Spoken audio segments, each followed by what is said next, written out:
Hello दोस्तों, आप सभी का स्वागत है आपके लर्निंग प्लेटफॉर्म आओ मिलकर सीखे में।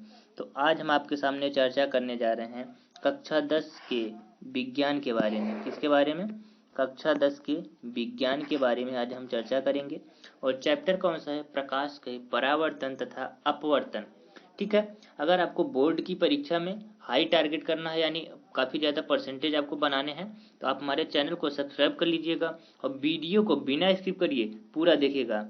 और चैनल को यदि आप सब्सक्राइब कर लेते हैं तो बेल आइकन को दबाना मत भूलिएगा, ताकि हमारी जो वीडियो की नोटिफिकेशन है सबसे पहले आप तक पहुंच पाए। चलिए शुरुआत करते हैं। जो सबसे पहला जो क्वेश्चन है हमारा, उसके पास चलते हैं। सबसे पहला प्रश्न है, प्रकाश की किरण गमन करती है। प्रकाश की किरण गमन कैसे करती है? यानी गमन यानी चलती कैसे है, उसका जो चलने का रास्ता कैसा होता है वो हमेशा सीधा होता है। कैसे चलती है? हमेशा एक सीधे रेखा में चलती है। चलिए आगे बढ़ें। तो सेकंड नंबर का जो क्वेश्चन हमारे सामने निकल के आता है कि प्रकाश का वेग न्यूनतम होता है। जो प्रकाश का वेग न्यूनतम होता है, जिस पदार्थ का अपवर्तनांक जितना अधिक होगा उसमें प्रकाश का वेग उतना ही कम होगा। तो आप इन सब में अगर मिलाएंगे निर्वात, जल, वायु और कांच, तो सबसे ज्यादा जो अपवर्तनांक होगा वो कांच का होगा। ऐसे भी आप समझ सकते हो, जो जितना अधिक ठोस रहेगा उसमें प्रकाश का वेग उतना ही कम रहेगा। तो कांच जैसे ठोस है इन सब में, तो इसमें प्रकाश का वेग क्या हो जाएगा? कम हो जाएगा। तो हमारा आंसर क्या हो गया? कांच। ठीक इसी तरह से आगे बढ़ें तो आ जाता है कि मोटर गाड़ी के चालक के सामने लगा रहता है। यानी कौन सा दर्पण है जो मोटर गाड़ी के चालक के सामने लगा रहता है? तो मोटर गाड़ी के चालक के जो चालक यानी जो ड्राइवर होता है उसके बगल में जो दर्पण लगा रहता है वो होता है उत्तल दर्पण। कौन सा दर्पण होता है? उत्तल दर्पण। क्योंकि उत्तल दर्पण क्या करता है? दूर से आने वाली किरणों को क्या करता है? छोटा सा प्रतिबिंब बनाता है। यानी बहुत दूर आ रही पीछे से वस्तुओं को आपका प्रतिबिंब दिखाएगा। इसी तरह से आगे बढ़ें तो मोटर कार के हेडलाइट में कौन सा दर्पण प्रयोग होता है? यानी जो मोटर कार होती हैं, यानी जो गाड़ियां होती हैं उसके हेडलाइट में, यानी जब भी हेडलाइट की चर्चा की जाए तो आप लोग क्या लगाएंगे आंसर? अवतल दर्पण। और जब भी साइड मिरर की बात की जाए, ड्राइवर के चालक की बात की जाए, तो आप क्या लगाएंगे? उत्तल दर्पण। साइड मिरर उत्तल दर्पण और हेडलाइट में क्या होगा? अवतल दर्पण। इसी तरह से आगे बढ़ें तो समतल दर्पण द्वारा बना प्रतिबिंब होता है। समतल दर्पण द्वारा जो प्रतिबिंब बनता है वो हमेशा कैसा होता है? तो आप कहेंगे काल्पनिक होता है। समतल दर्पण द्वारा बना प्रतिबिंब क्या होता है? काल्पनिक होता है। चलिए आगे बात करें तो जो अगला प्रश्न है हमारा वो क्या है भाई? वो है कि ये आइए आपको दिखाते हैं। लेंस की क्षमता का मात्रक होता है। लेंस की क्षमता का मात्रक होता है। अब लेंस की जो क्षमता होती है उसका मात्रक क्या होता है? डायोप्टर होता है। यह आप सभी को पता होना चाहिए। आगे बढ़ें तो प्रकाश की किरणों का पथ दर्शाने वाले चित्र को क्या कहते हैं? प्रकाश की किरणों का पथ यानी जो प्रकाश चल रहा है उसके रास्ते को दर्शाने वाला जो किरण होता है उसे क्या कहते हैं? किरण आरेख कहते हैं। क्या कहते हैं? किरण आरेख। आगे बढ़ें तो जो अगला प्रश्न आता है वो क्या है भाई? जरा देखिएगा कि दो डायोप्टर क्षमता वाले लेंस का फोकस अंतर कितना होगा? दो डायोप्टर क्षमता वाले लेंस का फोकस कितना होगा? तो आप इसको देखो कैसे निकाल लेंगे। तो P बराबर होता है, देखिएगा सॉरी, P बराबर होता है 1/f। ठीक। अब आपको पता है कि ये जो D होता है ये हमेशा F क्या होना चाहिए? मीटर में होना चाहिए। तो P बराबर 2 दिया है, 1/f यहाँ पे करिए तो ये क्या हो जाएगा? F बराबर क्या हो जाएगा? 1/2 हो जाएगा। हो जाएगा। अब ये तो क्या आया? मीटर में आया। अभी अगर इसे सेंटीमीटर बदलना हो तो 100 का गुणा कर देंगे। गुणे कर लीजिए 100, तो ये काटेंगे तो क्या हो जाएगा? 50 आ जाएगा। इसका राइट आंसर क्या हो जाएगा? 50। ठीक है। इसी तरह से आगे देखें तो क्या है भैया अगला प्रश्न? किसी उत्तल लेंस का फोकस 50 सेंटीमीटर है तो उसकी क्षमता होगी। ठीक, यही फार्मूला लगाइए। क्या फार्मूला भाई? P बराबर 1/f लगाएंगे तो यहाँ पे दिया है P बराबर क्या हो जाएगा? 1/50। लेकिन इसकी भी बट्टे क्या करना पड़ेगा आपको? 100, क्योंकि उसको मीटर में बदलना है। तो जब सब 100 से भाग देंगे तो यहाँ पे आ जाएगा 2 डायोप्टर। क्या आ जाएगा? 2 डायोप्टर। चूंकि ये कौन सा लेंस है, उत्तल लेंस है, तो ये प्लस में आ जाएगा, तो इसका राइट आंसर क्या हो जाएगा, +2 डायोप्टर। आगे बढ़े तो जो अगला प्रश्न हमारा है कि प्रकाश के किरणों के समूह को कहा जाता है, प्रकाश के किरणों के समूह को क्या कहते हैं, किरण पुंज कहा जाता है। क्या कहा जाता है, किरण पुंज। ठीक इसी तरह से आगे बढ़े तो जो अगला प्रश्न है, उत्तल लेंस की क्षमता होती है, उत्तल लेंस की क्षमता हमेशा क्या होती है, धनात्मक होती है। क्या होती है, धनात्मक। अवतल लेंस की बात की जाए तो ऋणात्मक। उत्तल लेंस की क्या हो जाएगी, धनात्मक। आगे बात करें तो यहाँ फिर अगला प्रश्न है, अवतल लेंस की क्या है, तो अवतल लेंस की हमेशा क्या होती है, ऋणात्मक होती है। अवतल लेंस की क्षमता हमेशा ऋणात्मक। आगे बढ़ें तो उत्तल लेंस को कहते हैं, उत्तल लेंस का एक और नाम है, वो क्या है आप बताएंगे। उत्तल लेंस को अभिसारी लेंस भी कहा जाता है। क्या कहा जाता है, अभिसारी लेंस। और अवतल लेंस को अपसारी लेंस। देखो अभिसारी क्यों, क्योंकि यह किरणों को सिकोड़ देता है इसलिए अभिसारी। और अपसारी क्यों, क्योंकि अवतल लेंस जो होता है वह किरणों को फैला देता है इसलिए अपसारी। देखिए ध्यान से पढ़िएगा, यहाँ पे लेंस है, दर्पण अभी नहीं है, अब क्या है, लेंस है। आगे बढ़ें तो जो हमारा अगला प्रश्न निकल के आता है वो क्या है भाई, जरा सा जूम करने दीजिएगा। चलिए आइए चर्चा करते हैं कि अवतल लेंस किसे कहते हैं। अवतल लेंस किसे कहते हैं भाई, अवतल लेंस किसे है, अपसारी को। किसे कहते हैं, अपसारी लेंस को। ठीक इसी तरह से है अगला प्रश्न कि निम्न में से कौन सा पदार्थ लेंस बनाने के लिए प्रयुक्त नहीं किया जा सकता। लेंस बनाने में कौन सा चीज प्रयुक्त नहीं होता है, तो जल तो जरूरी है भाई, लेंस बनाने में जल की आवश्यकता होती है, कांच की भी आवश्यकता होती है, और प्लास्टिक के भी जो लेंस बने होते हैं, लेकिन मिट्टी की कोई आवश्यकता नहीं होती। तो इसलिए हमारा आंसर क्या हो जाएगा, मिट्टी सही हो जाएगा। आगे बढ़ें तो अगला प्रश्न निकल कर आता है, किस दर्पण से हमेशा वस्तु से छोटा प्रतिबिंब प्राप्त होता है। कौन सा दर्पण ऐसा है जिससे हमेशा वस्तु से छोटा प्रतिबिंब प्राप्त होता है, तो हमने बताया जो उत्तल लेंस होता है उससे क्या होता है, हमेशा छोटा प्रतिबिंब प्राप्त होता है। तो आगे बढ़ते हैं, अगला जो क्वेश्चन है वो क्या हो जाएगा, किसी वस्तु दर्पण से वस्तु का बड़ा प्रतिबिंब प्राप्त होता है। कौन सा ऐसा दर्पण है, जो अवतल दर्पण होता है उससे हमेशा क्या होता है, बड़ा प्रतिबिंब प्राप्त होता है। आगे बढ़ें तो प्रकाश के परावर्तन के कितने नियम हैं। प्रकाश के परावर्तन के आपको बताया गया है 2 नियम है। कितने नियम हैं, 2 नियम है। उनके बारे में अगर हम चर्चा करें तो प्रकाश का परावर्तन के 2 नियम, एक तो क्या है भैया, प्रकाश की आपतन कोण और अपवर्तन कोण क्या होते हैं, परस्पर बराबर होते हैं। सॉरी, आपतन कोण और परावर्तन कोण परस्पर बराबर होते हैं, और आपतन कोण पर खींचा गया अभिलंब और आपतित किरण और परावर्तित किरण तीनों एक ही तल में स्थित होते हैं। ये 2 नियम हैं, आप लोग इसे याद रखिएगा।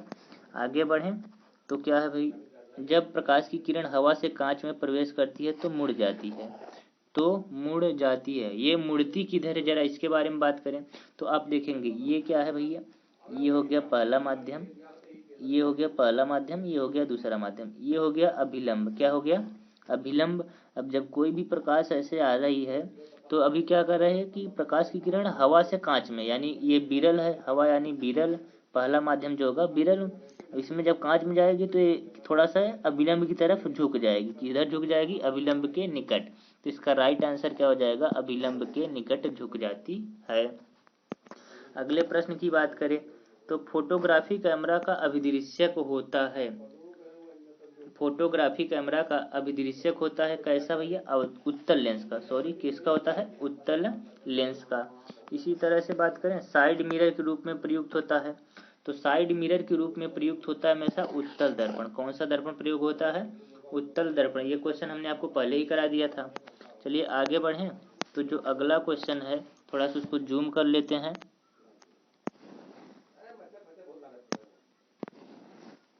ये रहा, चलिए 1 मिनट, ओके। अवतल दर्पण की फोकस दूरी 10 सेंटीमीटर है, तो उसकी वक्रता त्रिज्या, यानी जब फोकस 10 सेंटीमीटर तो वक्रता त्रिज्या हमेशा फोकस की क्या होती है, 2 गुनी होती है। तो 2 गुनी होती है तो क्या हो जाएगा आंसर, 20 सेंटीमीटर। क्या हो जाएगा, F बराबर R/2 एक फार्मूला होता है, आप लोग याद रखिएगा, R/2। इस फार्मूले से आप इसे निकाल भी सकते हैं। आगे बढ़ें तो जो अगला प्रश्न है क्या है भाई कि निर्गत किरण एवं अभिलंब के बीच के कोण को क्या कहते हैं? निर्गत किरण यानी निकलने वाली किरण और अभिलंब के जो बीच कोण होता है उसे क्या कहते हैं? निर्गत कोण कहते हैं। क्या कहते हैं? निर्गत कोण कहते हैं। तो ये हमारा राइट आंसर हो जाएगा। आगे बढ़ें तो इसी तरह से सरल सूक्ष्मदर्शी में किसका उपयोग होता है? जो सरल सूक्ष्मदर्शी होता है उसमें किसका उपयोग होता है? तो आप कहेंगे उत्तल लेंस का। किसका उपयोग होता है? उत्तल लेंस का। इसी तरह से आगे बढ़ते रहें तो जो अगला प्रश्न निकल कर आता है, किस लेंस के द्वारा सिर्फ काल्पनिक प्रतिबिंब बनता है? ऐसा कौन सा लेंस है जिसके द्वारा सिर्फ काल्पनिक प्रतिबिंब बनता है? तो आप कहेंगे अवतल लेंस। कौन सा लेंस होगा? अवतल लेंस। आगे बढ़ें तो जो अगला प्रश्न है, परावर्तन के नियम से निर्धारित होता है। परावर्तन के नियम से निर्धारित होता है। आपतन कोण बराबर परावर्तन कोण, परावर्तन कोण बराबर अपवर्तन कोण, आपतन कोण बराबर विचलन कोण, इनमें से कोई नहीं। तो हमने आपको बताया कि दो नियम है, आपतन कोण बराबर परावर्तन कोण, ये उसमें से एक भाग है। आगे बढ़ें तो क्या हो जाएगा? काल्पनिक प्रतिबिंब होता है। काल्पनिक प्रतिबिंब होता है तो इसके बारे में बात करेंगे तो हमेशा सीधा होता है। जो भी काल्पनिक प्रतिबिंब बनता है वो हमेशा सीधा होता है और जो वास्तविक बनता है वो क्या होता है? उल्टा होता है। ठीक, आगे बढ़ें तो जो अगला प्रश्न है वो, लेंस में मुख्य फोकस की संख्या कितनी होती है? तो लेंस में हमेशा दो मुख्य फोकस होते हैं। कितने होते हैं? प्रथम मुख्य फोकस एवं द्वितीय मुख्य फोकस। आगे बात करें तो सर्च लाइट का परावर्तक सतह होता है। जो सर्च लाइट होती है वो उसका परावर्तक सतह हमेशा कैसा होता है? अवतल होता है। कैसा होता है? अवतल होता है। ठीक, इसी तरह से आगे बढ़ें तो जो अगला क्वेश्चन हमारे सामने निकल के आता है, थोड़ा सा जूम कर लें उस क्वेश्चन को। चलिए, हाँ, अब देखिएगा, दाढ़ी बनाने में कौन सा दर्पण प्रयुक्त होता है? दाढ़ी बनाने में कौन सा दर्पण प्रयुक्त होता है? तो दाढ़ी बनाने में हमेशा जो होता है अवतल दर्पण का प्रयोग करते हैं। कौन सा दर्पण? अवतल दर्पण का हमेशा प्रयोग किया जाता है। इसी तरह से कि एक उत्तल लेंस की क्षमता एक डायोप्टर है तो उस लेंस की फोकस दूरी क्या होगी? देखो, लेंस कौन सा है? उत्तल लेंस है और डायोप्टर कितना? एक। तो इसका आंसर क्या हो जाएगा? आप वही P बराबर 1/f वाले फार्मूले से इसको सॉल्व कर सकते हैं। तो इसका जो राइट आंसर निकल के आएगा प्लस में आएगा और 100 सेंटीमीटर आ जाएगा। क्या आ जाएगा? 100 सेंटीमीटर। चलिए आगे बढ़ें तो जो अगला प्रश्न है वो क्या है कि किसी गोली दर्पण तथा किसी पतले गोली लेंस की फोकस दूरियां -15 सेंटीमीटर तथा दर्पण का लेंस संभवतः है। जब देखिएगा कौन सा लेंस हो सकता है? फोकस दूरियां कैसी हैं? -15 सेंटीमीटर हैं। तो जो लेंस होगा वो दोनों कैसा होगा? अवतल लेंस होगा। कौन सा लेंस होगा? अवतल लेंस होगा। आगे बढ़ें तो प्रकाश के अपवर्तन के कितने नियम हैं? तो प्रकाश के अपवर्तन के भी क्या है? दो ही नियम है। परावर्तन के भी दो और अपवर्तन के भी दो ही नियम है। ठीक है, आगे बढ़े। इसमें से एक नियम स्नेल का नियम भी कहा जाता है। अपवर्तन के नियम में ही स्नेल का नियम भी कहा जाता है। चलिए आगे बढ़ते हैं। और कौन सा क्वेश्चन है हमारे सामने? किसी माध्यम का अपवर्तनांक का मान, किसी माध्यम के अपवर्तनांक का मान हमेशा क्या होता है? Sine i by sine r. तो ऑप्शन इसका कौन सा सही हो जाएगा? Option A, sine i by sine r. आगे बढ़ें और इसी को क्या कहते हैं भैया? स्नेल का नियम भी कहा जाता है। एक उत्तल लेंस होता है, एक उत्तल लेंस होता है किनारों की अपेक्षा बीच में मोटा, बीच में मोटा है और किनारों पर क्या होता है? पतला होता है। और जैसे इसके उल्टा क्या होता है? अवतल लेंस। तो आगे बढ़ें, अगला जो प्रश्न होता, अवतल लेंस का आवर्धन यम बराबर होता है। देखो, यम जो होता है वो हमेशा V/U के बराबर होता है। एक फार्मूला है कि M बराबर V/U बराबर I/O, ये आप याद रखिएगा। जिसमें से V क्या है? प्रतिबिंब की लंबाई है। U क्या है? वस्तु की लंबाई है। सॉरी, प्रतिबिंब की दूरी है, ये वस्तु की दूरी है। I क्या है? प्रतिबिंब की लंबाई है और वो वस्तु की लंबाई है। आगे बढ़ें तो जो अगला प्रश्न होगा वो क्या है भाई? वो ये है कि गोली दर्पण में फोकस तथा वक्रता त्रिज्या के बीच संबंध क्या होता है? तो हमने बताया था F बराबर क्या होता है? R/2। तो इससे क्या हो जाएगा? R बराबर F बराबर R/2 जब लगाएंगे तो r बराबर क्या हो जाएगा 2f हो जाएगा। तो ये पहला जो ऑप्शन है वो सही हो जाएगा। ठीक है, आगे बढ़ें तो जो अगला प्रश्न निकल के आता है हमारे सामने, थोड़ा सा जूम कर लेते हैं।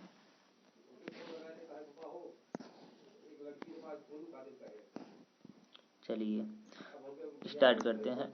सोलर कुकर में प्रयोग किया जाता है, सोलर कुकर में कौन सा दर्पण प्रयोग किया जाता है? तो हमेशा अवतल दर्पण। क्या कौन सा दर्पण? अवतल दर्पण हमेशा प्रयोग किया जाता है। इसी तरह से बात करें, उत्तल लेंस में बना होता प्रतिबिंब जो होता है वो कैसा होता है? उत्तल लेंस से बना प्रतिबिंब कैसा होता है? तो वास्तविक होता है और उल्टा होता है। कैसा होता है? वास्तविक और उल्टा। ठीक है, आगे बढ़ें तो जो अगला प्रश्न हमारे सामने निकल कर आता है वो क्या है? उत्तल लेंस में जब बिंब f और 2f के बीच रखा जाता है तब बना प्रतिबिंब होता है। तो बना प्रतिबिंब जो होता है वो बड़ा और कैसा होता है? वास्तविक होता है। आगे बढ़ें तो दो वक्रीय पृष्ठों से घिरे ठोस माध्यम को कहते हैं तो गोलीय लेंस कहा जाता है। क्या कहा जाता है? क्योंकि ये वक्र पृष्ठों से घिर के बना होता है इसलिए इसे क्या कहते हैं? गोलीय लेंस कहते हैं। आगे बढ़े तो जो अगला प्रश्न है हमारे सामने वह गोली दर्पण जो बाहर की तरफ वक्रित हो कहलाता है। वो क्या कहलाएगा? हमेशा उत्तल दर्पण। क्या कहलाएगा? बाहर की तरफ वक्रित हो यानी उभरा हुआ तल हो तो क्या कहलाएगा? उत्तल दर्पण। यदि दबा हुआ है तो अवतल दर्पण। बात करें अगर गोली दर्पण के परावर्तक पृष्ठ के केंद्र को दर्पण का ध्रुव कहा जाता है। क्या कहा जाता है? दर्पण का ध्रुव कहा जाता है। इसी तरह से आगे बढ़ें तो अगला जो प्रश्न है वो क्या है भैया? किसी लेंस द्वारा उत्पन्न आवर्धन क्षमता का एसआई मात्रक क्या है? एसआई मात्रक क्या हो जाएगा? मात्रक विहीन, क्योंकि जो आवर्धन होता है उसका वो क्या है? एक तरह से अनुपात है, इसका कोई भी मात्रक नहीं होता। अनुपात का कोई भी मात्रक नहीं होता तो आवर्धन का भी कोई मात्रक नहीं होगा। लेंस के केंद्रीय बिंदु को क्या कहा जाता है? लेंस का जो केंद्रीय बिंदु होता है उसे प्रकाशिक केंद्र कहते हैं। क्या कहते हैं? प्रकाशिक केंद्र। इसी तरह से आगे बढ़ें तो जो अगला प्रश्न हमारा है, थोड़ा सा जूम कर लें क्वेश्चन को। चलिए शुरुआत करते हैं। किसी शब्दकोश में पाए गए छोटे अक्षरों को पढ़ते समय आप निम्न में से कौन सा लेंस पसंद करेंगे? यानी छोटे छोटे अक्षरों को पढ़ना है तो आप कौन सा लेंस प्रयोग करेंगे? तो इसमें 5 सेंटीमीटर फोकस दूरी का उत्तल लेंस। आप ये 5 सेंटीमीटर छोड़िए, आप केवल ये याद रखिएगा कि उत्तल लेंस का इस्तेमाल करेंगे। किसका इस्तेमाल करेंगे? हमेशा उत्तल लेंस का। आगे बढ़ें तो जो अगला प्रश्न है, इनमें से कौन सा दर्पण का सूत्र है? दर्पण का सूत्र पूछा है, न कि लेंस का। दर्पण का सूत्र होता है 1/v प्लस 1/u बराबर 1/f। यानी ये राइट आंसर क्या हो जाएगा? 1/v प्लस 1/u बराबर 1/f का राइट आंसर हो जाएगा। और लेंस की बात करें वहीं तो 1/u माइनस 1/v बराबर 1/f क्या हो जाएगा? लेंस का सूत्र हो जाएगा। किसका सूत्र हो जाएगा? तो आप कहेंगे लेंस का सूत्र हो जाएगा। आगे बढ़ते हैं तो जो अगला प्रश्न आता है हमारे सामने वो क्या है भाई? कि गोलीय दर्पण का वक्रता केंद्र को किस अक्ष से निरूपित किया जाता है? तो गोलीय दर्पण जो वक्रता केंद्र होता है अक्ष से, तो उसको सी से निरूपित किया जाता है। कैसे? कैपिटल सी से वक्रता केंद्र। आगे बात करें तो निर्वात में प्रकाश की चाल क्या होती है? यहाँ पे छाल नहीं, आप कट कर क्या कर लीजिएगा? चाल। क्या कर लीजिएगा? चाल है ये। निर्वात में प्रकाश की जो चाल होती है वो होती है 3 × 10⁸ मीटर प्रति सेकंड। 3 × 10⁸ मीटर प्रति सेकंड। इसको आप ऐसे लिख सकते हो, यहाँ 8 हो गया मीटर प्रति सेकंड। ठीक है, अगले प्रश्न की तरफ बढ़ें तो जो अगला प्रश्न है वो क्या है भाई?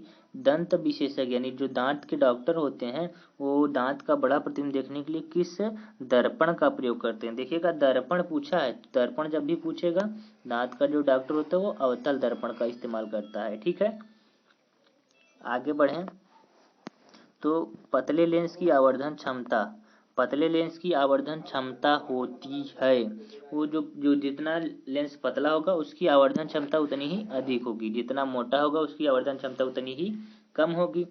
आगे बढ़ें तो जो अगला प्रश्न है, मोटे लेंस की आवर्धन क्षमता होती है, मोटे लेंस की आवर्धन क्षमता हमेशा क्या होती है? कम होती है कि अधिक होती है? कम होती है भाई। क्या हो जाएगा?